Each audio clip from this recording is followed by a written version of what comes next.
आदरणीय श्रीमान पारासी जैन साहब। छोटे बुलाओ दीपति जलाओ आज मेरे गुरु घरे आए हैं, आज मेरे गुरु घरे आए हैं।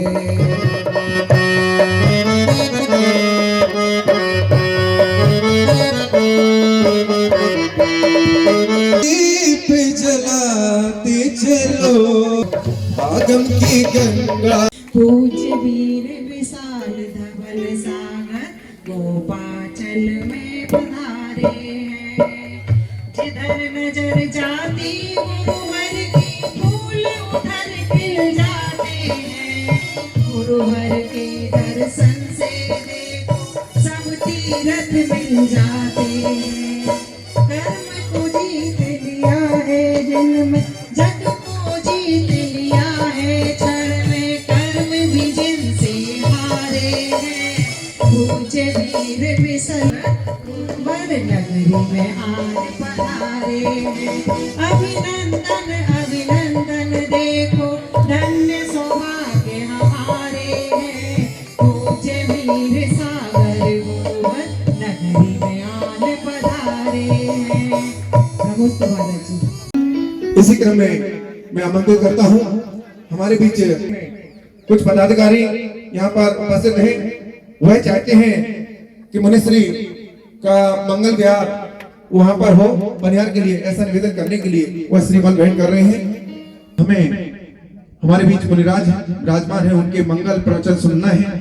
महाराज के परम चरणों में बनिहार तीर्थ कमेटी के सभी पदाधिकारी की ओर से बारंबार प्रवाह नमस्तो नमस्तो नमस्तो। विद्यासागर जी हो ज्ञान सागर जी मेरे मुनिया पधारो मरी आ गैया।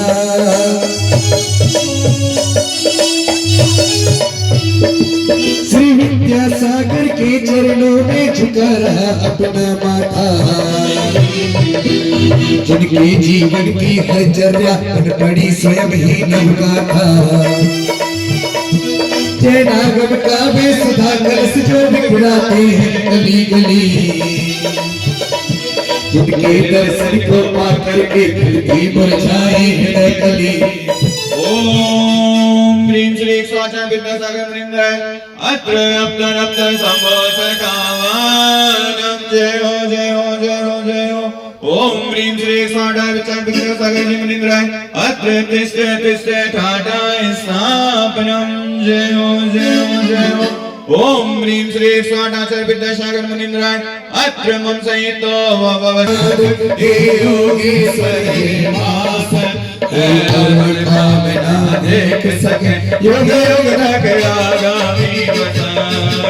ओम ह्रीं श्री स्वाटाचार्य विद्यासागर मुनिंद्राय अनर्घ पद प्राप्ताय अर्घम निर्पामति। ओम ह्रीं श्री स्वाचार्य वीर सागर जी महाराज अनर्घ पद प्राप्ताय अर्घम निर्पामति निर्पामति। देखिए ये पाद प्रक्षालन के 3 नाम हमारे पास आ चुके हैं और जो भी शास्त्र भेंट करना चाहते हैं मात्र 5100 रुपए की राशि फिक्स की गई है। 3 नाम अपने दे दीजिए और वो यहाँ पर आकर मुनिश्री के चरण को शास्त्र भेंट करके अपने ज्ञान में वृद्धि कर सकते हैं। 3 नाम केवल चंदनी गुलाल लगे चरणों की धूल करो। चंदनी गुलाल लगे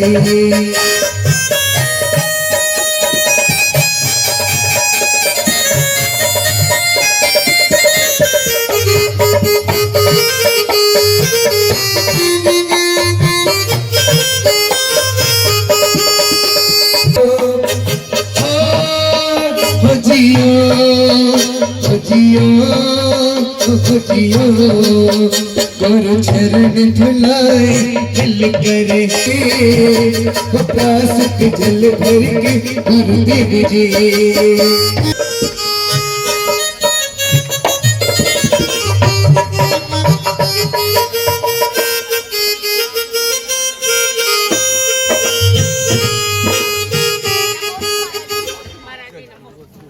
जैसा कि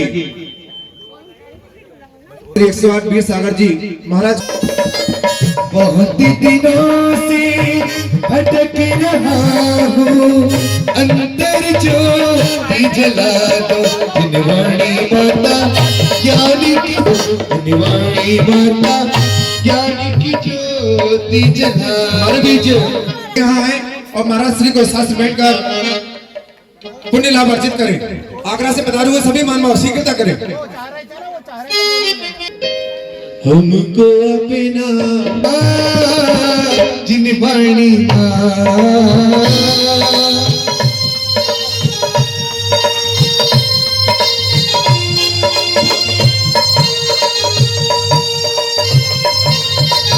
ये कितनी अच्छी, ये कितनी सुंदर।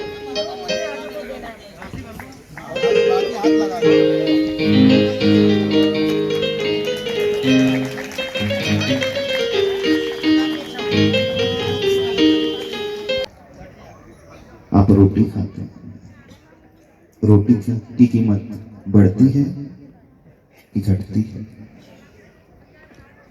आप जल पीते हैं, जल की कीमत आपके छूने से बढ़ती है कि घटती है? बताना थोड़ा सा। आप अपने शरीर पर जल डालते हैं, वह शरीर के ऊपर आया हुआ जल अच्छा रहता है नहाने के बाद? कितनी पत्नी धर्म पत्नियां जो है अपने पति के स्नान के बाद उस जल को अपने माथे पर धारण कर लेते हैं। क्यों? आपके ही पति हैं, धर्म पति हैं। अच्छा, कितने व्यक्ति हैं जो अपने ऊपर डाले हुए जल को ही अपने ही माथे पे धारण कर लेते हैं? आपका अपना नहीं शरीर तो है, गंदा है। क्यों? चलो एक बार अच्छे से स्नान कर लो, नदी में स्नान करके आ जाओ, फिर दूसरी बार उस जल को डाल लो अपने ऊपर, उस जल को माथे पे लगा लो। धर्मपत्नियां भी नहीं लगाएंगे, क्योंकि पति को तो परमेश्वर बोलते हैं, नहीं बोलते? सारी धर्मपत्नी पति को परमेश्वर बोलती, फिर भी उस जल को नहीं लगाते। क्यों नहीं लगाते? लेकिन कुछ ऐसे जीव हैं, कुछ ऐसे व्यक्ति हैं जिनके शरीर से यदि वो जल छू जाए तो हम उसे सिर पे धारण कर लेते हैं। आचार्य भगवान के चरणों पे यदि वो जल गिर जाए तो देखना व्यक्ति दौड़ते हैं। तब आचार्य भगवान शौच से जंगल से आते हैं, पैर धोकर के मंदिर में प्रवेश करते हैं। वो जल जमीन में फैल गया है। सारी महिला वर्ग आती हैं, उस जल को हाथ लगाते हैं, हाथ ही नहीं लगाते, पूरा हाथ लगा और पूरे शरीर में। क्यों लगता है? उनका भी शरीर तो वैसा ही शरीर है जैसा आपका शरीर है। क्या अंतर है दोनों का शरीर में? बताओ। उनका भी औदारिक शरीर है, हाड़ मांस चमड़ी का बना हुआ, आपका भी औदारिक शरीर है। क्या अंतर हो गया उस शरीर में और आपके शरीर में? बता सकते हैं? उनका शरीर भी माता पिता के मिलने से, रजवीर मिलने के बाद उत्पत्ति हुई और आपका शरीर भी वैसे ही पैदा हुआ।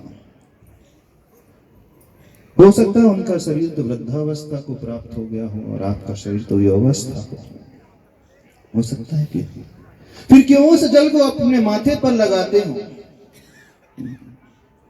क्यों उस जल को अपने उत्तमांग पर धारण करते हो और अपने शरीर पर डाला हुआ जल जो है, कोई भी व्यक्ति, बड़े से बड़ा व्यक्ति भी क्यों ना हो, उसका पुत्र भी अपने माथे पे नहीं लगाएगा, उसकी पत्नी भी अपने माथे पे नहीं लगाएगा। लेकिन कुछ ऐसे व्यक्तित्व होते हैं, उनकी निकट सन्निधि जो पाता है वह बहुत ऊंचा हो जाता है।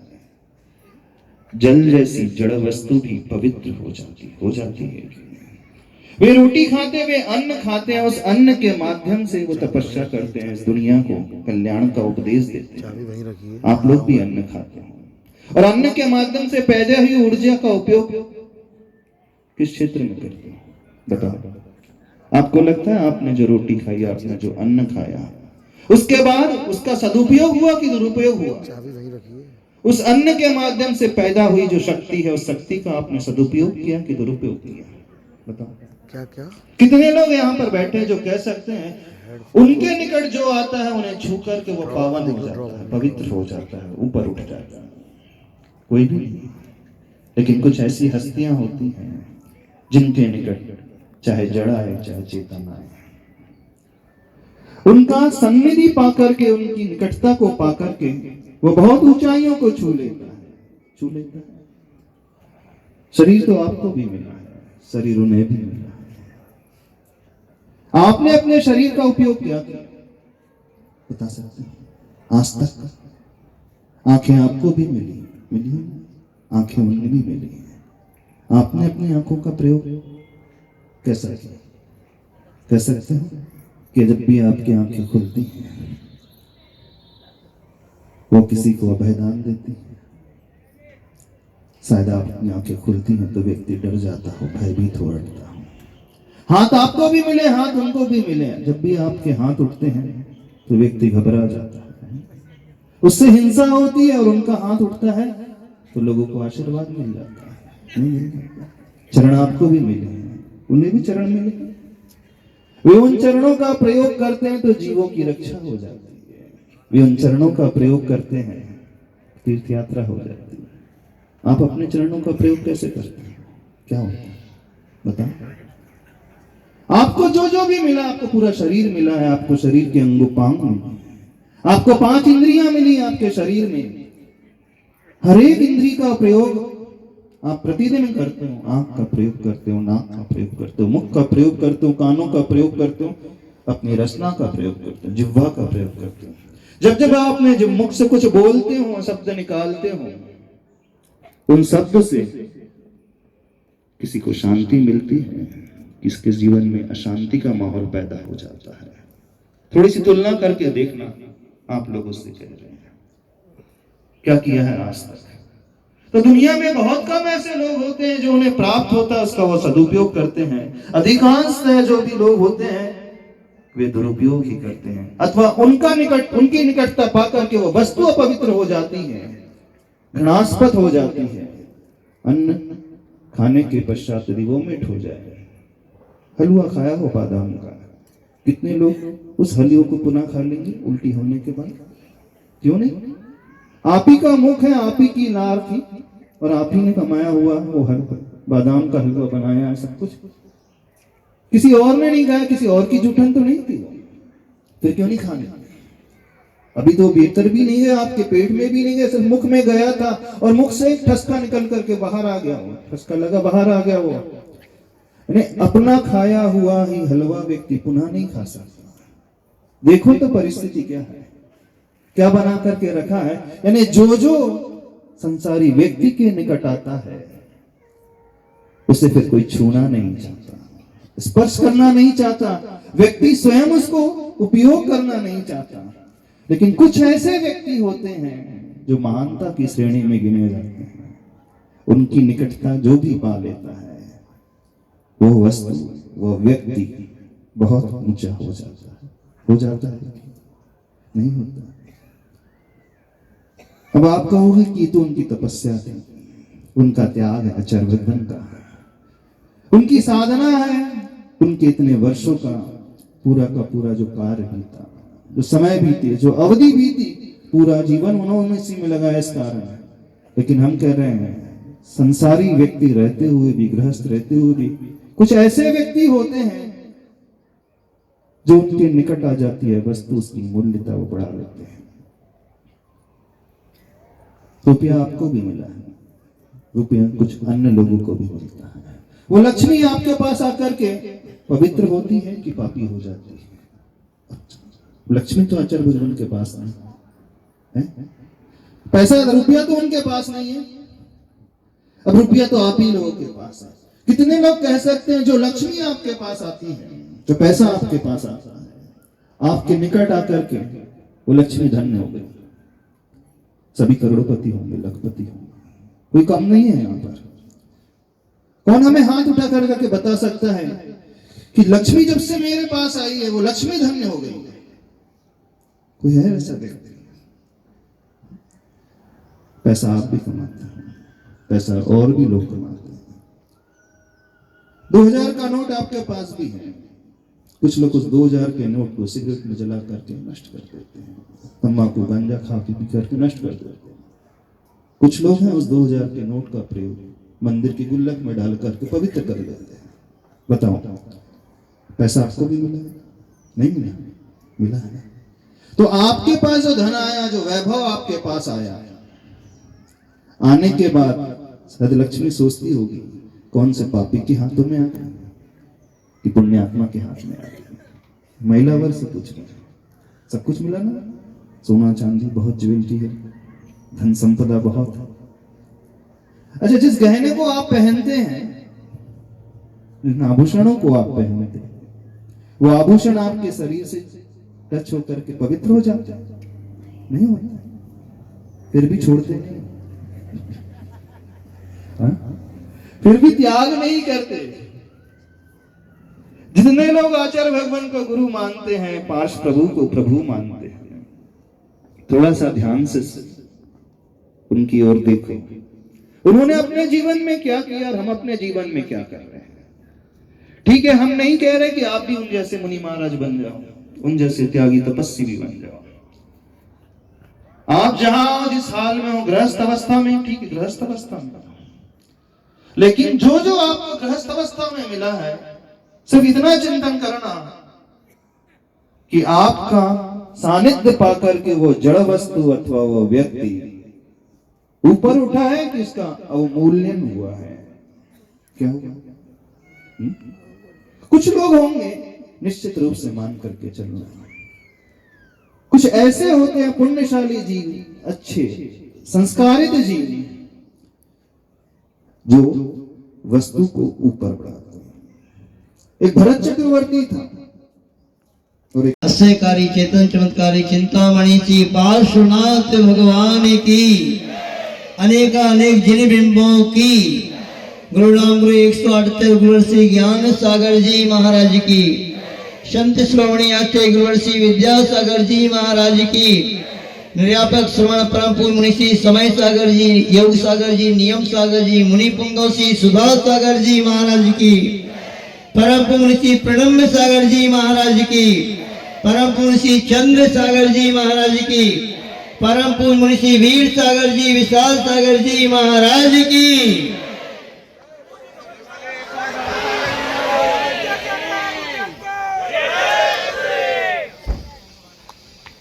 ग्वालियर वालों, आपने इसका सही उपयोग किया कि गलत उपयोग किया, इसमें अपनी धारणा को बनाइएगा। क्योंकि साधु अपने जीवन में आपके लिए इतना ही कर सकता है, आपको एक मार्ग दे सकता है, चला नहीं सकता, चलना तो आपको ही पड़ेगा। हमें जैसे हमारे गुरु से जो मिला, हमें मिला, हमने उसका उपयोग किया, उनके संकेतों को समझा, संकेतों को पकड़ा और जीवन को हमने आगे बढ़ाने का पुरुषार्थ किया। जीवन आपको भी मिला, आपके जीवन में गुरु आए कि ना आए मुझे पता नहीं, लेकिन अगर ना हो तो एक गुरु को जरूर बनाना जो आपके जीवन को अच्छा और सुंदर बनाए, आपके जीवन को ऊपर उठाए और इतना ऊपर उठाए कि आप भी ऐसा जीवन जी सको जिसकी कल्पना आप अपने जीवन में करते हो। अच्छा जीवन हर कोई चाहता है, लेकिन जी नहीं पाता, ये उसकी अपनी कमी है। आपके जीवन में कोई गुरु है कि नहीं? ग्वालियर वालों ये तो बताओ मुझे, है कोई गुरु आपके जीवन में जो आपको मार्गदर्शन देता हो, जो आपके जीवन को अच्छा बनाने के लिए कोई संकेत देता हो और देने के बाद आप उस संकेतों का उपयोग करते कि नहीं करते, इस पे भी विचार करना। आपसे कल कहा था हमारे पास देने को कुछ नहीं, लेकिन जो कुछ है ये गुरुवर का है, वो आप तक देने का पुरुषार्थ हम करेंगे। आप उससे आज लेने का पुरुषार्थ अपने जीवन में करना, कि हो सकता है इतने दुर्लभ क्षण आपके जीवन में बहुत कम आते हैं, क्योंकि गुरुदेव के संकेतों के अनुसार हम जब तक हैं तब तक हैं, कल भी कहा था। तो पकड़िएगा संकेतों को, आपको संकेत दे रहा हूँ जीवन की कुछ महत्वपूर्ण चीज देने का पुरुषार्थ आपको करता हूं। व्यक्ति जीवन में बहुत सी चीजों को महत्वपूर्ण महत्व देता है, धन को महत्व देता है, कोई लोग अपने जीवन में व्यापार को महत्व देते हैं, बहुत से लोग अपने जीवन में परिवार को महत्व देते हैं। सबके अपने अपने महत्व देने के अपने अपने क्षेत्र होते हैं। एक ऐसे व्यक्ति से आज आपको मिलवाता हूं जिसने अपने जीवन में शायद किसको महत्व दिया, इस बात को आप पकड़ेंगे। व्यक्ति है, घर में पिता और पुत्र दोनों हैं, परिवार है, सब कुछ है, लेकिन विडंबना उस बेटे की ये है कि पिता की जो अवस्था देख देख कर उसके मन में बड़ा दुख होता है। पिता ने बहुत कुछ अपने जीवन में पुरुषार्थ करके धन को अर्जन किया, वैभव को अर्जन किया, और ऐसा धन और वैभव अर्जन किया जिस धन को आप देखोगे तो आप आश्चर्य करोगे कि इतना भी धन किसी के पास हो सकता है। लेकिन जब अंतिम अवस्था से वो व्यक्ति जब गुजर रहा था, तब सबसे ज्यादा दुख की अवस्था थी। वो व्यक्ति बिस्तर पे लेटा हुआ है, बुजुर्ग अवस्था है, भोजन अब मुख से कर नहीं सकता, तो उसके लिए नली लगाई गई है, और उसके स्वास्थ्य को ठीक करने के लिए भी हाथ में नली लगाई गई है, बोतल चढ़ रही है। श्वास ठीक से नहीं ले पा रहा है तो श्वास नली लगाई गई है। मतलब कुल मिला के जीवन उसका पूरा बिस्तर पे बीत रहा है। लेकिन विडंबना इससे ज्यादा जब बढ़ गई जब पिता और पुत्र दोनों के बीच में बनती नहीं थी। एक क्षण के लिए भी पिता पुत्र को नहीं देखना चाहता था, पुत्र पिता को नहीं देखना चाहता था। दोनों के बीच में इतना ज्यादा उलझन थी, किया जाए। लेकिन अब पुत्र को अपने पिता पर बार बार ये बात देखकर दुख भी होता था कि मैं पिता के लिए कुछ कर नहीं पा रहा, लेकिन अब जाऊं तो पिता का मूड खराब हो, इससे अच्छा है कि मैं दूर रहूं तो ज्यादा अच्छा। उसने ये विचार किया। डॉक्टर लोग चेकअप करने रोज आते थे, क्योंकि धन की कोई कमी नहीं थी, इसलिए वहां पर नर्स वगैरह लगा दी गई थी, सब कुछ कर दिया गया। भोजन पानी का समय पे ध्यान रखा जाता था, रोज डॉक्टर देखने आता था। एक दिन जब डॉक्टर देखने आया तो डॉक्टर देखकर आश्चर्य करता है कि अब इनकी सांसें क्षण समय की है। तो डॉक्टर बाहर निकलकर पुत्र से कहता है, अब आपके पिता के पास बहुत कम समय है, मुश्किल से कुछ क्षण, अब इनको दवा की जरूरत नहीं है, इनको अब दुआ की जरूरत है। अब इनका अंतिम समय आप सुधार सको तो सुधार लेना, क्योंकि अब इनके पास समय बहुत कम है। पुत्र के सामने यही विडंबना थी कि क्या किया जाए। आखिर पिता को कैसे धर्म ध्यान कराऊं, कैसे सुनाऊं, क्योंकि अगर मैं गया और गए अंत में इनका और मूड बिगड़ गया तो इनका अंतिम समय ना बिगड़ जाए। पुत्र किसी और को देखने के लिए कम से कम इनको धर्म ध्यान करा दे। कोई ऐसे व्यक्ति को खोजने के लिए बाहर जब आया तो एक व्यक्ति को देखता है, व्यक्ति को देखकर उनसे कहता है कि आपके पास अगर थोड़ा समय हो तो मेरे पिता को धर्म ध्यान आप करा दें। व्यक्ति ने प्रश्न किया, आप क्यों नहीं करा रहे? तो उसने सारी परिस्थितियां बताई कि मैं क्या कर सकता हूं, मेरे पिता से मेरी पटती नहीं है। हो सकता है यहाँ भी लोगों की, बहुत से लोगों की अपने पिता से ना पटती हो या अपने पुत्र से ना पटती हो, परिवार में ना पटती होता है ऐसा, बहुत से लोगों के जीवन से घटते हैं। उस व्यक्ति ने चूंकि अपना जीवन सारा, जब उससे पूछा कि आपके पिता को आप नहीं सुना रहे हो, उसने परिस्थितियों को समझा। तो परिस्थिति के अनुसार बहुत से लोग ऐसे होते हैं, प्रोफेशनल लोग होते हैं जो इसमें भी धन कमाने की भावना रखते हैं। तो उसने शर्त रखी कि अगर तुम्हारे पिता को धर्म ध्यान अगर कराऊंगा तो इतने रुपए लूंगा। धन की कोई कमी थी नहीं, उसने कोई बात नहीं, आप जो चाहे मैं दूंगा, लेकिन आप मेरे पिता का अंतिम समय बस सुधार दें। उसने कम से कम 51,000 रुपए की मांग की कि 1 घंटे सुनाऊंगा तो 51,000 रुपए लूंगा कम से कम। आपको सुन रहे हैं आप लोग, आपसे मैं कुछ नहीं मांग रहा, आपको सुनाने का कोई चार्ज नहीं ले रहा हूं, लेकिन बता रहा हूं कि ऐसा भी होता है। जब उसने अंदर जैसे ही प्रवेश किया तो उसकी आंखें खुली रह गई कि कई ऐसी मर्सिडीज गाड़ियां, BMW, बड़ी बड़ी गाड़ियां उसके वहां खड़ी हुई है। और अंदर प्रवेश किया तो उसने देखा कि well up to date marble लगा हुआ है, देखो तो आईने के जैसा है, चेहरा उसमें झलक रहा है। देखा सोफा सेट है, पूरा बिल्कुल वेल अप टू डेट घर दिख रहा है, फानूस है, सब कुछ देखकर उसे लगा कितना बड़ा घर है, कितना धन है, वैभव है, सब कुछ इस व्यक्ति के पास। और जैसे उस व्यक्ति ने उस कमरे में प्रवेश किया जिस कमरे में उसके पिता थे, तो आश्चर्य से भरा रह गया कि पिता की स्थिति इतनी दयनीय है कि हर कुछ, सब कुछ, पैसा धन वैभव भी इस व्यक्ति के किसी काम का नहीं है।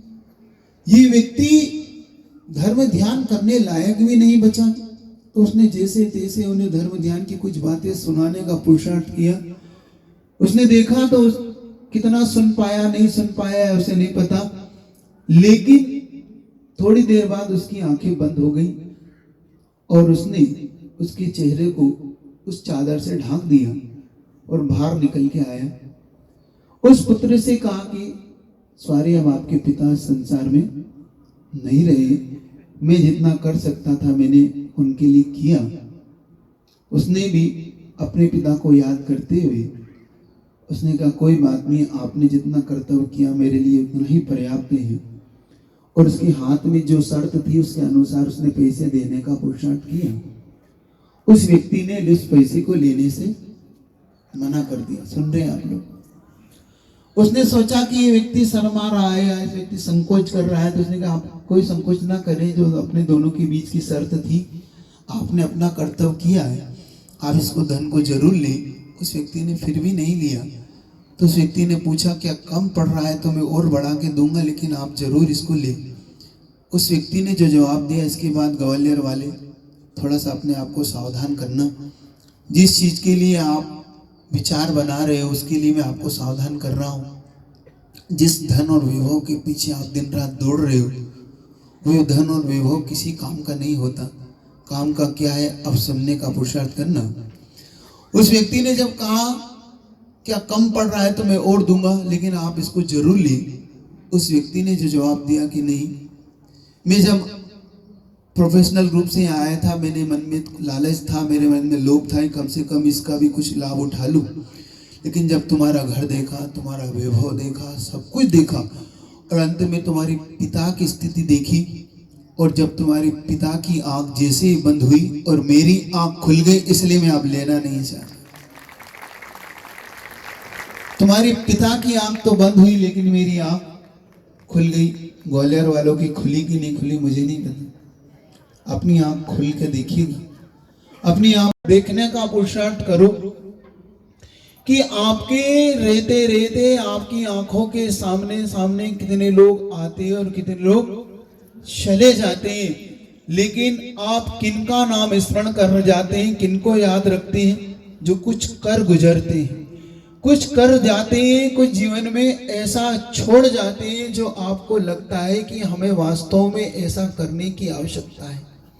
तो कल जो यहाँ पर हुआ, कल जो आप लोगों ने बढ़ चढ़कर भाग लिया, इस बात के लिए तो कम से कम इतनी तो सूचना आपने कर ही दी कि नहीं, हमारे गुरुदेव का संकेत भी मिल जाए तो हमको बहुत कुछ करने को तैयार हैं। और आपको मैं बताऊं, आपने जो कुछ किया वो कुछ एक ऐसा दृष्टांत आपको संस्मरण सुना रहा हूं पूज्य गुरुदेव का। जब पूज्य गुरुदेव का ऐसा संस्मरण सुनने में आता है कि जब गुरुदेव ने बिहार डोंगरगिरी चंदगिरी के लिए जब बिहार किया, 2016-17 की घटना है, तो गुरुदेव जब जिस क्षेत्र की ओर बिहार कर रहे थे, आप और हम तो क्या समर्पित करते हैं, उस व्यक्ति के भाव को देखिएगा। जिस व्यक्ति ने पूज्य गुरुदेव के भावों को वहां पर, आप उधर और जाएंगे एमपी की तरफ, अभी तो ये शुरुआत है आपकी एमपी की, जरा उधर और जाए तो पूज्य गुरुदेव के लिए जैन और जैनेतर क्या हर व्यक्ति उन्हें अपना भगवान मानता है, उन्हें अपना सब कुछ मानता है। आपको मैं बताना चाह रहा हूँ, गुफाओं के दर्शन कर ही नहीं पाए होंगे। ऐसे अद्भुत अद्भुत स्थान यहाँ पर है जहाँ पर आचार्य भगवान की तो साधना ही ऐसी है। आप सभी को पता है कि वह तीर्थ क्षेत्रों को ही पसंद करते हैं, और आचार्य बनने के बाद भी आचार्य भगवान वह साधु की वीरचर्या ही करना चाहते हैं। और ऐसे स्थान को तो वो आचार्य गौड़ कभी छोड़ते नहीं। किंतु अब भी जागृत होने के लिए आप लोग सावधान हो जाएं और जागृत हो जाएं, क्योंकि एक जगह मैंने एक पंक्ति पढ़ी थी कि इस पुरानी वसीयत को संभालो यारो, अब की बारिश में ये दीवार भी ढल जाएगी। ये बहुत विशाल आपकी धरोहर है। इस धरोहर को संभालने के लिए मैं कहना चाहता हूं, एक बार आचार्य गुरुवन के चरण इस ग्वालियर की धरती पर पड़ जाएं। ये ग्वालियर जो विश्व की धरोहर है वह 4 चांद इसमें लग जाएंगे। और ये ग्वालियर का जो ये सिद्ध क्षेत्र भी है, अक्षय क्षेत्र भी है, और क्या क्या मैं तो देखते आ रहा हूं। कल हम लोग यहाँ पे देखते आए कि ग्वालियर वास्तव में एक बहुत बड़ा राज्य रहा है।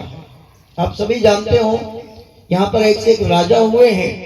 हम लोगों ने एमपी में जब प्रवेश किया इंदौर की ओर, तो देखा उज्जैन में भी सिंधिया परिवार का वहां पर एक महल बना हुआ है। बहुत बड़ा ये ग्वालियर का राज्य था, उज्जैन तक फैला हुआ था। और इस ग्वालियर पे अनेक अनेक ऐतिहासिक चीजें हम लोग देखते आए। जब कल यहाँ पर प्रवेश किया, बहुत बड़े बड़े विद्यालय हैं। अब ये विद्यालय आ गया, अब ये विद्यालय आ गया, अब ये विद्यालय आ गया। विद्यालय ही समाप्त नहीं हो रहे थे। तो बहुत बड़ा आपका नगर है, ऐतिहासिक नगर है, और इतना बड़ा ये सिद्ध क्षेत्र है। कल महाराज जी ने आपको प्रेरणा दी, आप लोग वर्तमान में अपन क्या कर सकते हैं। अपन विचार करो, कल्पना करो, ऊपर जाकर के देखो, जिन बिंबों को देखो, उन गुफाओं को देखो। यहाँ पर अनेक अनेक मुनि महाराजों ने साधना की होगी। और आपको पता ही है कि सुप्तिष्ठ मुनि महाराज ने तो यहाँ पर केवल ज्ञान को प्राप्त किया और मोक्ष को भी प्राप्त किया। यहाँ से साधना करके ऐसी अद्भुत गुफाएं यहाँ पर बनी हुई हैं। इनके लिए अपन क्या कर सकते हैं, आप लोगों को विचारना चाहिए, कल्पना करना चाहिए, मंथन करना चाहिए। और कहते हैं कि उस सियार ने सिंह से भिड़ गया वो, और उनकी भिड़ंत में सियार के प्राण पखेरु उड़ गए। कहां सिंह था और कहां छोटा सियार था, किंतु उसका समर्पण आप देखेंगे और कल्पना करेंगे कि सच्चे देव गुरु साहब के प्रति यदि समर्पण की भावना होती है, भक्ति अंदर से होती है, तो फिर इस प्रकार का भाव प्रकट हुआ करता है। बहुत खुशी हुई, मैं तो यहाँ से चला गया था, किंतु महाराज जी की प्रेरणा को पाकर के ग्वालियर वालों ने भी एक टेलर दिखा ही दिया। अरे ये तो टेलर है, अभी ध्यान रखना। मैं आपसे यही कहना चाहूंगा, ये हमारे मुनि महाराज ऐसे मुनि महाराज हैं, इनकी प्रेरणा को पाकर के वास्तव में मैं कहता हूं, ये दोनों हमारे मुनि महाराज, मुनि श्री वीर सागर जी, विशाल सागर जी महाराज, ये आचार्य गुरु विद्यासागर जी महाराज की नाम राशि वाले हैं। वो आचार्य विद्यासागर जी है तो वीर सागर जी, विशाल सागर जी महाराज हैं। आपको सुनकर के आश्चर्य होगा, इनके कंठ में समझ लो सरस्वती विराजमान है। तो इनकी जब वाणी खिड़ती है तो लक्ष्मी देवी भी प्रसन्न हो जाती है और बारिश शुरू हो जाती है। सजा दो घर को गुलशन सा, मेरे सरकार आए, मेरे सरकार आए हैं, मेरे सरकार आए हैं, मेरे सरकार आए हैं, मेरे सरकार आए हैं, मेरे सरकार आए हैं। लगे कुटिया भी दुल्हन सी, लगे कुटिया भी दुल्हन सी, मेरे सरकार आए हैं। सजा दो घर को गुलशन सा, मेरे सरकार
बिछा दो अपनी पलकों को, बिछा दो अपनी पलकों